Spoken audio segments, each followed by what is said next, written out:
ಬೋಧಿಸತ್ವ ಪರಮಪೂಜ್ಯ ಡಾಕ್ಟರ್ ಬಾಬಾ ಸಾಹೇಬ್ ಅಂಬೇಡ್ಕರ್ ಇವರ ಪಾದಚರಣಕ್ಕೆ ತ್ರಿವಾರ ಮುಗಿಸುತ್ತಾ ಇಂದು ಮಾತಾ ಸಾವಿತ್ರಿ ಅವರ ಜಯಂತಿ ನಿಮಿತ್ತ ನಾವು ಇಲ್ಲೆಲ್ಲ ನೆರೆದಿದ್ದೀವಿ. ಅವರ ಜಯಂತಿ ನಿಮಿತ್ತ ಎಲ್ಲರಿಗೆ ಹಾರ್ದಿಕ ಶುಭಾಶಯಗಳು ಮತ್ತು ಹೊಸ ವರ್ಷದ ಎಲ್ಲರಿಗೂ ಶುಭಾಶಯಗಳು. ಇವತ್ತು ಸಾವಿತ್ರಿಬಾಯಿ ಫುಲೆ ಅವರು ಇರಲಿಲ್ಲ ಅಂದರೆ ನಾವು ಹೆಣ್ಮಕ್ಳು ಇವತ್ತಿಲ್ಲಿ ಬರ್ಲಿಕ್ಕೆ ಸಾಧ್ಯ ಇರ್ತಿದ್ದಿಲ್ಲ. ಇಷ್ಟೊಂದು ಫ್ರೀಡಮ್ ನಮಗೆ ಸಿಗ್ತಿದ್ದಿಲ್ಲ. ಅವ್ರು ಇದ್ದ ಕಡೆಯಿಂದ ನಾವು ಒಂದಿಷ್ಟು ಅವ್ರ ತ್ಯಾಗದಿಂದ ನಾವು ಇವತ್ತು ಹೆಣ್ಮಕ್ಳು ಒಂದು ದೊಡ್ಡ ದೊಡ್ಡ ಹುದ್ದೆಗಳಿಗೆ, ದೊಡ್ಡ ದೊಡ್ಡ ಜಾಬ್ಗಳಿಗೆ, ಒಂದು ಶಿಕ್ಷಣದಿಂದ ಅವರು ಒಂದು ಮೇಲ್ಮಟ್ಟಕ್ಕೆ ಹೋಗಿದ್ದಾರೆ. ಅದಕ್ಕೆ ನಾವು ಮಕ್ಕಳಿಗೆ, ಹೆಣ್ಮಕ್ಕಳಿಗೆ ಶಿಕ್ಷಣ ಕೊಡಿಸ್ಬೇಕು. ಇವಾಗ ನಮ್ಮ ಸಹೋದರಿ ಸಂಗೀತ ಸಲ್ಲೇಕರ ಹೇಳಿದ್ರು, ಮೊದಲು ಹೆಣ್ಮಕ್ಳಿಗೆ ನೀವು ಶಿಕ್ಷಣ ಕೊಡ್ರಿ, ಅವ್ರಿಗೆ ಮದ್ವೆ ಮಾಡೋದು ಏನು ಗಡ್ಬಡ್ ಮಾಡಕ್ ಹೋಗ್ಬೇಡ್ರಿ. ಅದಕ್ಕೆ ನಾವು ಪ್ರೇರಣೆ ಕೊಡ್ಬೇಕು ನಮ್ಮ ಮಕ್ಕಳಿಗೆ. ಯಾವ ಥರ ಅಂದ್ರೆ ನೀವು ಹೋಗು ಆಕೆಗೆ ಯಾವುದೇ ಥರ ನಾವು ಬಂಧನ ಹಾಕಬಾರ್ದು. ಇಲ್ಲ ನಿಂದಿಂದ ಆಗಲ್ಲ, ನೀನು ಮಾಡೋಕ್ಕಾಗಲ್ಲ, ಈ ಶಬ್ದ ನಾವು ಹೆಣ್ಮಕ್ಳಿಗೆ ಅನ್ಲೇಬಾರ್ದು. ಇಲ್ಲ ನಿಂದಿಂದ ಆಗ್ತದ, ನೀ ಎಲ್ಲ ಸಾಧಿಸ್ತಿ, ನಿನಗೆ ನಾವು ಹಿಂದಿದ್ದೇವೆ, ನೀವು ಹೋಗಿ ಮುಂದಂತ ನಾವು ಆಕೆಗೆ ಒಂದು ಸಪೋರ್ಟ್ ಮಾಡಬೇಕು. ಅಂದಮೇಲೆ ಆಕೆಗೂ ಒಂದು ಸ್ವಲ್ಪ ಸ್ವಾತಂತ್ರ್ಯ ಸಿಗ್ತದ. ಯಾಕಂದ್ರೆ ನಮ್ಮ ಮನೆಯಲ್ಲಿಂದೇ ನಾವು ಹೆಣ್ಮಕ್ಳಿಗೆ ಸ್ವಾತಂತ್ರ್ಯ ಕೊಡ್ಬೇಕಂದ್ರೆ ನಮ್ಮ ಮನೆಯೇ ಅದ. ಒಂದು ಮೊದಲನೇ ಪಾಠಶಾಲೆ ಆಗಿದ್ರೆ ನಮ್ಮ ಮನೆಯೇ. ಯಾವಾಗ ನಾವು ನಮ್ಮ ಮಕ್ಕಳಿಗೆ, ಹೆಣ್ಮಕ್ಳಿಗೆ ನಾವು ಈ ಸಪೋರ್ಟ್ ಕೊಡ್ತೇವೆ, ಆಕೆ ಭಾಳ ಉಲ್ಲಾಸ ಬರ್ತದ. ನನಗಿಂದ ಬರಲ್ಲ, ನಮ್ಮನ್ನು ಹೋಗ್ಬೋದಲ್ಲ, ಆಕೆ ಯಾವುದೇ ಒಂಥರ ಭಯ ಇರಲ್ಲ.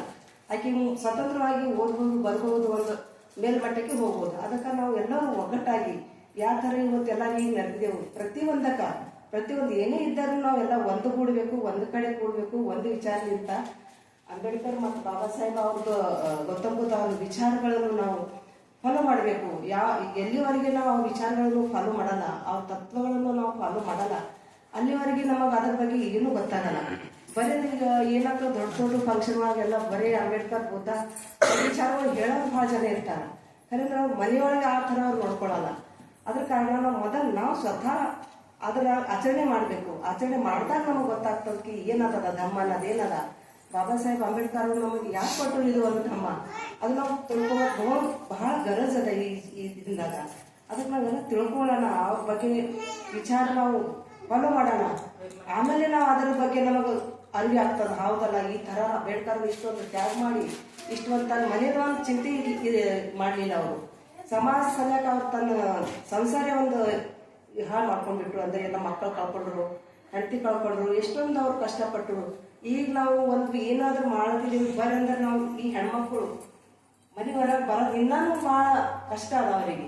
ಅವ್ರು ಹೊರಗೆ ಬರ್ಬೇಕಂದ್ರೆ ಭಾಳ ಜನ ಈಗ ಹೊರಗೆ ಬರ್ತಾ ಇದ್ದಾರೆ, ಬರ್ಲಿಲ್ಲತ್ತಿಲ್ಲ. ಯಾಕಂದ್ರೆ ಈಗ ಇನ್ನೂ ಅವರು ಹೊರಗಡೆ ಬರಬೇಕು, ಸ್ವತಂತ್ರವಾಗಿ ಅವರೇ ಬರಲಿ, ಇವರೇ ಬರಲಿ, ಇದೊಂದು ಇಟ್ಕೋಬಾಡ್ರಿ. ಯಾರೇ ಇರಲಿ, ಯಾರೇ ಬರಲಿ, ನೀವು ಇಲ್ಲಿ ಯಾಕೆ ಬರ್ರಿ, ಏನೇನು ನಡೆದ್ರು ಇದಕ್ಕೆ ನೀವು ಭಾಗಿಯಾಗ್ರಿ. ನೀವೊಂದು ಒಳ್ಳೆ ವಿಚಾರನ ತಿಳ್ಕೊರಿ, ಅದನ್ನ ನೀವು ಪ್ರಯತ್ನ ಮಾಡಿ, ನೀವು ಒಂದುಗೂಡ್ರಿ. ಇದೇ ನಂದು ಒಂದು ಸಂದೇಶ ಎಲ್ಲರಿಗಿದೆ. ನಾವೆಲ್ಲರೂ ಒಂದಾಗೋಣ, ಒಂದಾಗಿರೋಣ. ಇದೇ ಥರ ಅವರು ಫಾಲೋವರ್ ಆಗೋಣ. ಈ ಒಂದೆರಡು ಮಾತಾಡಿ ನನಗೆ ಮಾತಾಡೋಕೆ ಅವಕಾಶ ಕೊಟ್ಟಿದ್ದಕ್ಕೆ ತುಂಬ ಧನ್ಯವಾದಗಳು. ಹಾಗೂ ನಂದೆರಡು ಮಾತು ಇಲ್ಲೇ ನಾನು ನಿಂದಿರಿಸ್ತೀನಿ. ನಮ್ಮ ಬುದ್ಧ ಜೈ ಭೀಮ್.